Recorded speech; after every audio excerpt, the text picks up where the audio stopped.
Hi, my name's Sammy, and I'm a cryptid hunter. In the last story I told you about that time I went up in the Canadian mountains and hunted wendigos. Well, the second story took place when I first started hunting cryptids.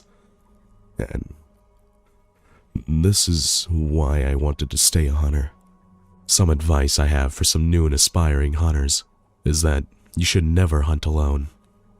Make sure you get help from an experienced hunter for your first 30 hunts.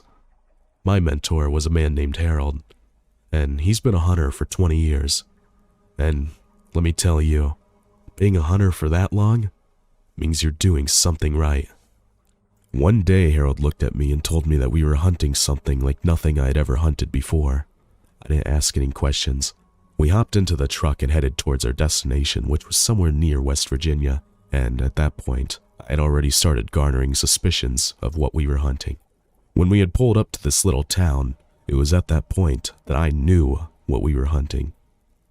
The Mothman. Now, normally Mothmen are very harmless, but some can end up with rabies and thus turn them very hostile. Harold and I waited until night to set up our spotlight to draw this monster out. We saw multiple Mothmen, but we waited for the one that had been attacking the townsfolk.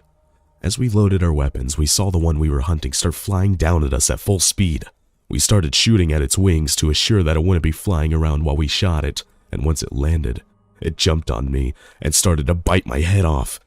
At the time, I thought I was a goner. But thank God Harold brought some high-voltage rounds.